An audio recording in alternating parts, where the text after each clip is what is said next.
Whoops, hello guys, we are back and already very, very close. These teams are ready to get into the next game.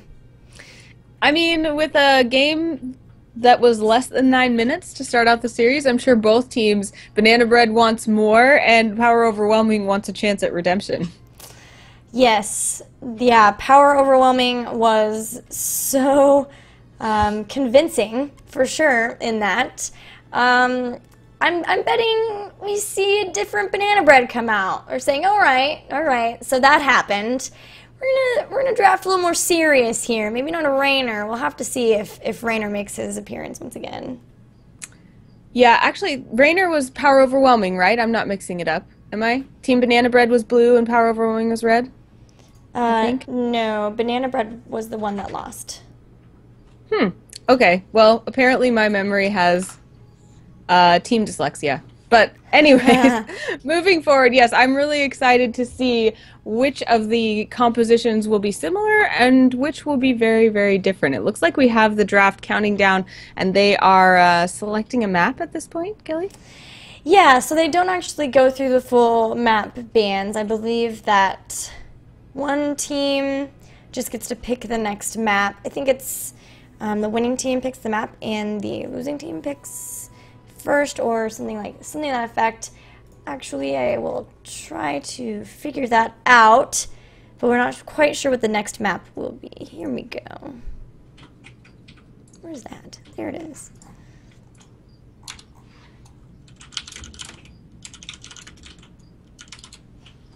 Yes, map selection is given to losing team, actually. And each battleground can only be played on once. So it will be Banana Bread's choice of what battleground we're on next. So that's at least good. That's in their favor. They can pick something that maybe that strategy they had to face will not be quite so strong on.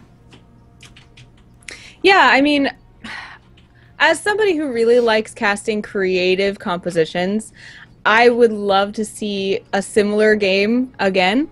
But I think that we will probably see a ban on one of those major players. I'm guessing on Abathur.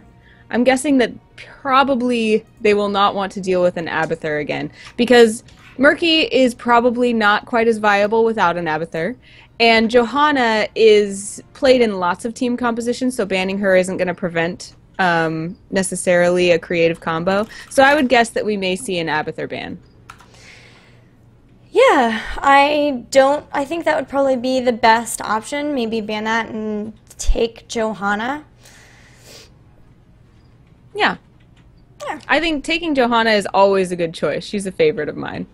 Well, yeah. I mean, take Johanna just because she's bae. She's awesome. But you know who another cool tank is? This guy right here, Arthas. He's my main man. Actually, Tyrael probably is, but Arthas, I love him too. Oh, well, we will have a first pick. Are we already looking at the draft? Here we go. I didn't realize that we were picking. We're switching over, and it looks like we will be on Tomb of the Spider Queen. So we called that map choice, and Kael'thas, yeah, is going to ban, or Power Overwhelming will ban Kael'thas.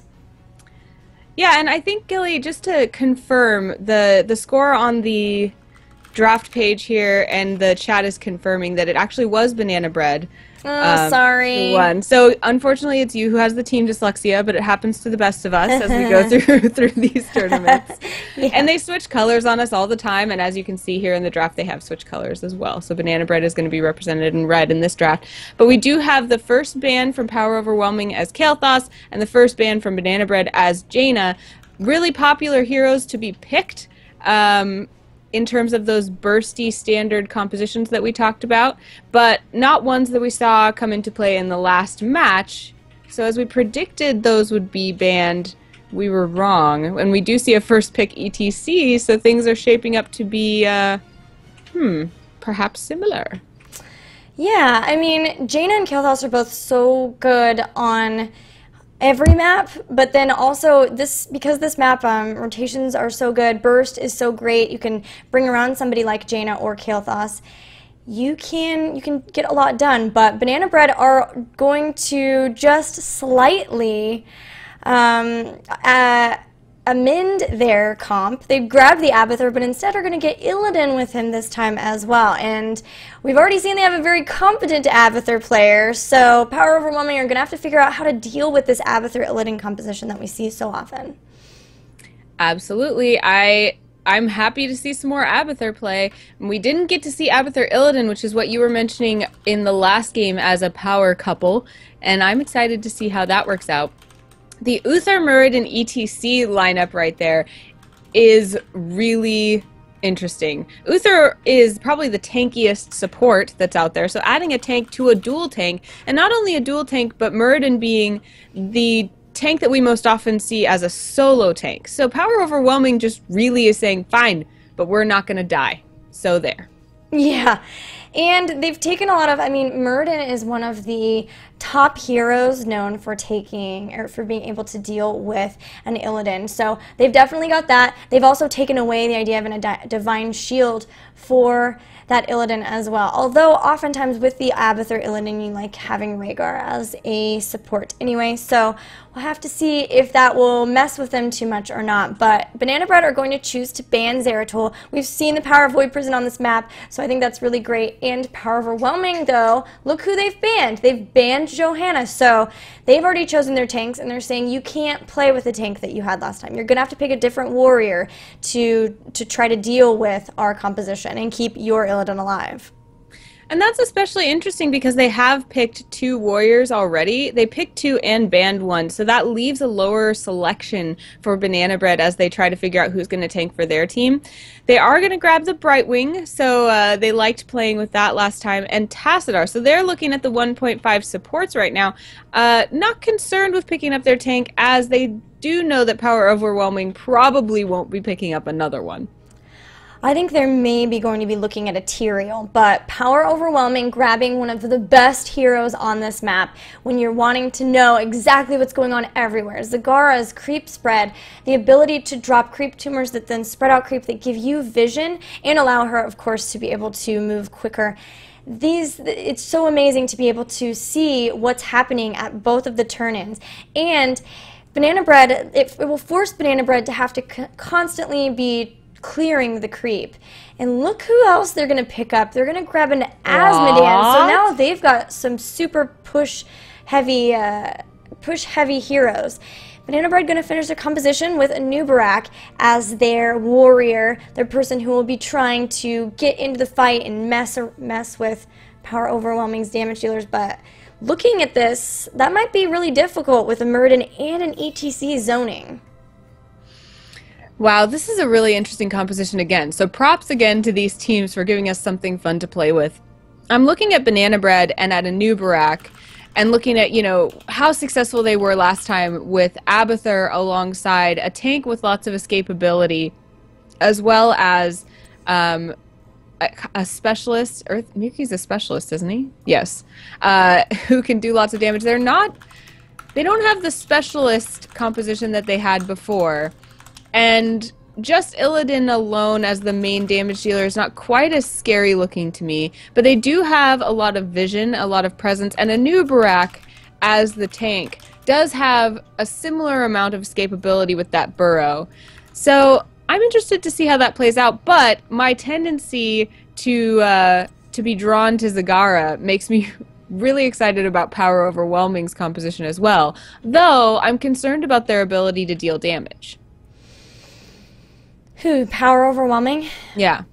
Yeah, I mean, Zagara is really great for damage. Asmodean's one of those heroes that really ramps up later on because he has to take that level 1 talent that basically gains stacks on his Globe of Annihilation ability. So it takes a while to kind of ramp up those stacks and start getting that damage. So I am a little bit concerned this is a shorter map. There is a possibility that they might get behind because of that in their ability to do damage.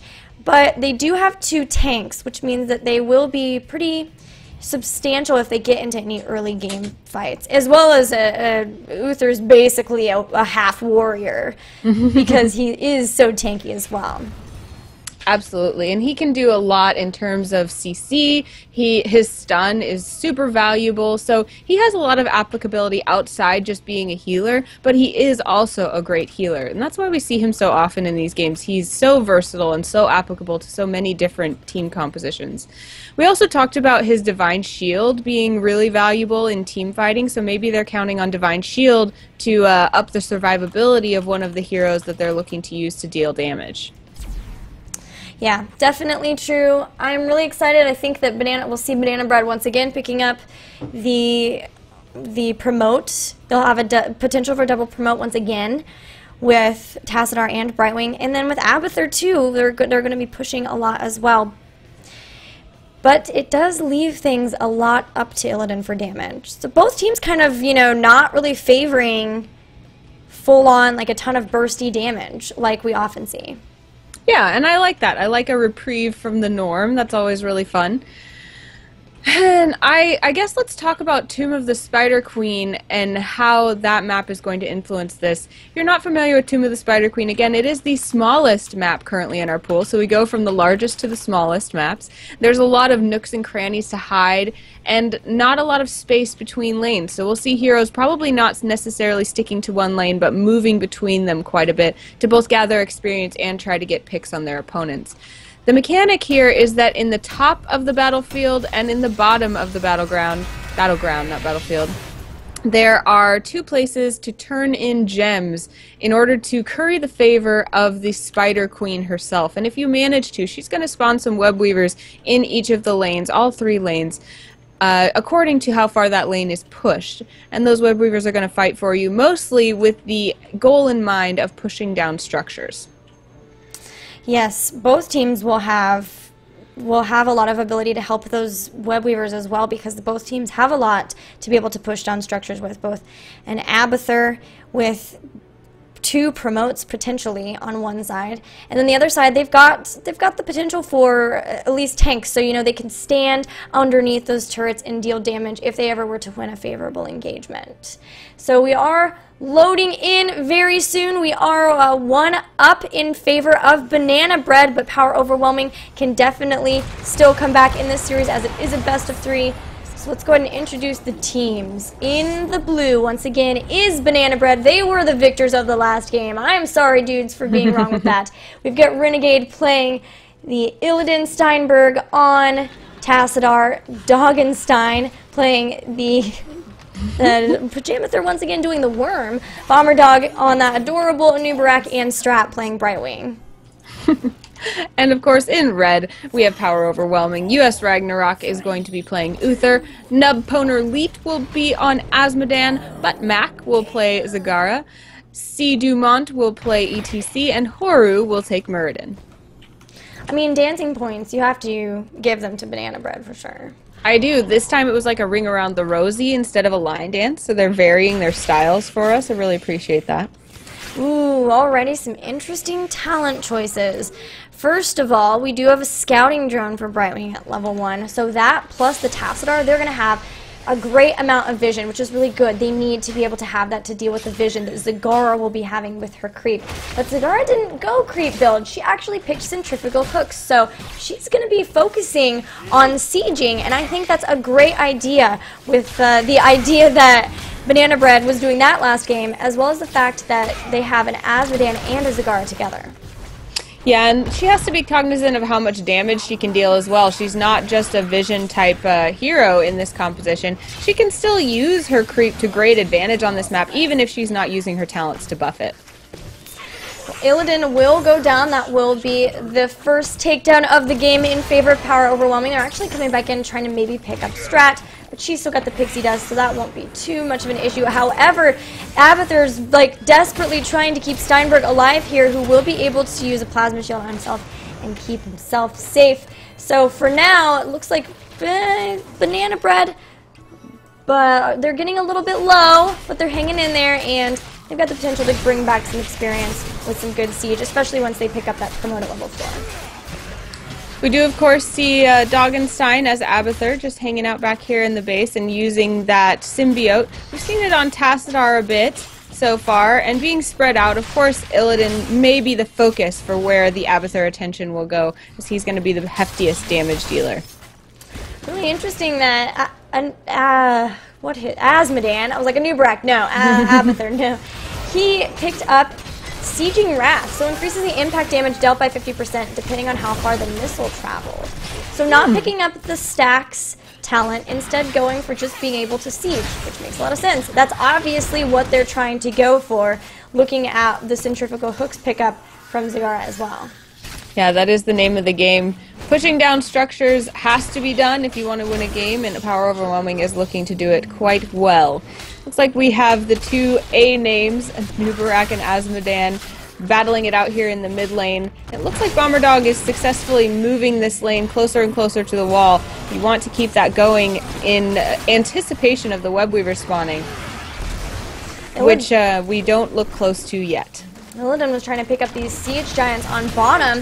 He was able to take one down. That's the great thing about Illidan. He's a great solo merker, but his opponents realized that he was gone, went down there, and were actually able to steal them from him. So that's got to be a little bit frustrating. Now Strat's going to come in on Brightwing. They're going to try to maybe pick up a kill to at least try to mitigate that, but won't be able to do so. And eventually they're going to have to deal with these siege giants sieging up their structures. Absolutely. We've seen a little less movement than usual on this map. I feel like we're seeing people stick to lanes a little bit more than they might usually. Renegade, of course, running around a little bit more as he is capable of doing, but looks like both teams are, like you keep mentioning, really, really wanting to win the push game at this point in the game. So far, only 11 gems turned in on behalf of Banana Bread and 20 turned in on behalf of Power Overwhelming. Both teams holding quite a few as well. A slight lead on the side of Banana Bread in terms of holding gems, but neither one having enough yet to get Webweavers. So where the last game we casted on this map, we saw the gems being a huge priority for teams, maybe not quite as much at this point in the game for these two teams. I really like this Nubarak and Abathur versus Azmodan lane, because it's kind of like the battle of the minions. Nubarak, who can make beetles, Abathur, who spawns locusts, and then of course Azmodan, who brings in his demonic warriors. The lane is just fraught with extra minions here, as well as the bruisers who Illidan picked up as well. That's a really good point. So a lot of action being focused here in the mid lane, and I will be interested to see whether that action moves from lane to lane as soon as we do see Webweaver spawning. Looking at the next level of talents, we do have two promotes on the side of Banana Bread. And they're also going to pick up a mule as well, so they're going to be able to heal up their structures. And that's something that Power Overwhelming need to recognize, because if they're able to get a structure pretty low and don't go ahead and try to move in and take it out completely, then Tassadar might be able to heal it up, which would be prolong the game for them, and of course just help keep their structures alive and make it to where they might be able to even win off of that. So that's something that Power Overwhelming will have to be cognizant of. Absolutely. We see some action going down here in the top lane, a little skirmish as we call it, but no one being taken down quite yet. A lot of safety there as well. But we do have, finally, a gem turn in from Banana Bread, who now will have Webweavers spawning on their behalf. And this is a good time for that, because their lanes are looking pretty healthy in terms of where they are pushed. The Webweavers, of course, will join the minions they already have pushing there. Poor Horu and Dumont have been trying desperately to pick up a takedown on Steinberg, but haven't been able to do so because he's Tassadar. He has shields, he has the dimensional shift, and then he's also even gotten the shields from Abathur, so it's going to be really frustrating there. And it looks like right now the biggest minion push will be on bottom with those Webweavers. Renegade's even in there as well. And they even have some promoted minions. Oh, Ragnarok getting very, very low. Renegade going after the takedown. Will he be able to secure it? Yes, he will. He's got that Abathur hat. He's even going to go after Zagara, jumping in very deep. Will he be able to pick her up? He will. Two heroes taken down. Zagara actually had lots of gems on her as well, so that's going to be unfortunate. I don't think they'll be here in time to pick it up, and those will disappear. Interesting that a lot of times we see teams choose one web weaver to escort and really push with in order to try and get as much damage out of one as they can, and then rotating to another one if there are still any left. Instead, we saw Banana Bread escorting all three by sending heroes in different lanes, and then Abathur helping out with that symbiote as well. We do know that Power Overwhelming, though, has a lot of tank to their composition, so they were able to also spread out and defend without having to group up as one. So a little bit different than we saw in the previous match on Tomb of the Spider Queen. Man, the Banana Bread hit 10 and just went for it. They got so many takedowns from there. They weren't even really using their heroic abilities. They went ham as soon as they had those web weavers. They've even picked up another takedown on Zagara. So now they've got their heroic abilities, their Blink Heal, Web Blast, Metamorphosis, Archon, and then Evolved Monstrosity once again for the Abathur.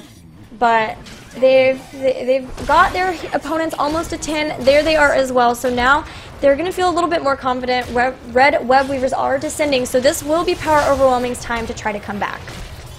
What do you think of the Web Blast pick for a new Barak here on this map, Gilly? I think it's really cool. They're just trying to control as much as possible. They can take somebody completely out of the fight. Maybe one of those damage dealers, and especially, you know, a Zagara or an ETC. Maybe like one of those tanks to where they can't really zone as effectively, and then Illidan can just jump on the back line. So I really think it's a really cool pick. It means that he won't be, well, there's a Metamorphosis, there's also a Devouring Maw, and there's also a Mosh Pit, but Zagara unfortunately will go down, and there's the Web Blast as well. That's why the sound is, and here it is. This is why Illidan can just go ahead and chase everyone else down while the Web Blast is down. It actually went down on Uther, which is really cool. There was no support, nobody to try to heal people up while Illidan was taking everyone else down. Horu getting very, very low. Renegade on the chase, has two people that he could catch. He's going to at least be able to catch Horu. Most likely Strat might even be the one to pick him up, and there he will go down. So lots of takedowns from Team Banana Bread. And I have to wonder if Power Overwhelming is thinking, oh, we should have maybe had some experience. But Ragnarok actually went and found Abathur during all that. Ooh. Fancy. I like that. I like the hunting. That's always really nice. Ragnarok is very low, though. He's not going to be able to grab those bruisers that he procced on his way through. He's going to look around the map for other opportunities. I think it's interesting to note, Gilly, that we knew going in that Power Overwhelming was very sustainability, very tank heavy, and that may come at the sacrifice of a little bit of damage. And what we're seeing now is that in order to make use of that tankiness, they probably needed to be a little bit more ahead in the early game, because now, sure, they can survive a lot of onslaught, but if they want to get momentum to push down a lot of other structures on their opponent's side, they need to be able to push the lanes out, and to do that they need to be able to do damage, not just survive. So the idea of their team fight, which I'll have to mention in a second because we've got a little bit of an engagement. There's the Divine Storm, but Blink Heal will be able to save Brightwing, and now the rest of the team is coming in. There's only 3 members here for Power Overwhelming, and one of them just went down. There goes Zagara. Now they're on the chase, which Illidan is fantastic at. He's after an opponent who's trying to get away, but every time he goes ahead and dives over that, then that's just a body block that an opponent has to walk around. As Asmodean, you never want to be body blocked because he is a big guy. Yeah, it takes him a little while to rev up in terms of getting away. He does manage to get behind the safety of his structures, though, so he will get away. And we do see his teammates Horu and C. Dumont sniffing around the top, perhaps wondering if some team members of Banana Bread were there. They are not, so they're just going to push that lane out. But we do have a big push going on in the mid lane with Web Weavers, Gilly, and it looks like Uther may fall already. Yeah, and this might be key here. Here comes Horu and C. Dumont. So the idea is that you want to mosh pit, and then you will have, you can either do the Devouring Maw, or you can do the Divine Storm in some order there, while then Zagara and Asmodean could throw a ton of damage on top of that, especially because they took those Baneling talents. So that was the idea. Unfortunately for them, they haven't really landed those combinations of heroic abilities, and this means that now Zagara has been taken down. Metamorphosis is going to come in. C. Dumont is not safe, will go down as well. Ragnarok, Divine Storms trying to get away, but even will be taken out by Illidan as well. As this core 2, as they're heading straight for it, they're 3 levels up. They have level 16 talents at that. This is looking like it will be game, and Banana Bread will be moving on to face Stellar Lotus. Poor Horu got web blasted as he was trying to stop them. They said, hey, shut up, we're busy destroying your core, goodbye. And yes, they will take the game. Banana Bread does conquer all, with or without walnuts, as you were mentioning in chat. They are sweet, delicious, and the victors of this series, 2-0. Those team comps from both teams were very interesting. You know, I have to wonder, looking at these two teams, that maybe Power Overwhelming has used these compositions in like a quick match scenario or other things where it may work in games against teams that have not practiced coordinated strategies themselves. But I think that these strategies that Power Overwhelming had that were a little bit zany did not stand up to the practiced zany compositions of Banana Bread. So I wonder if I might suggest to them to try something a little more standard and see if their play could stand up to them then. As it was, I think we just saw Banana Bread outplaying their opponents in this series. Yes, I totally agree. I have to go back to wondering if, like you mentioned, an Abathur ban would have been more advantageous for Power Overwhelming. Maybe even made Banana Bread play a more standard strategy. Maybe they really capitalize on these zany strategies, and that would have been the way that they needed to go. But that will be it for that series. So we will be moving on and casting the next one, which will be Banana Bread versus Stellar Lotus. So get your hype on. Put your hype jacket on. Put your hype jacket on. Dance. Yes, exactly. It's going to be a good time. We will take a quick break while we get that game set up. When we come back, the next best of 3, Stellar Lotus versus Banana Bread.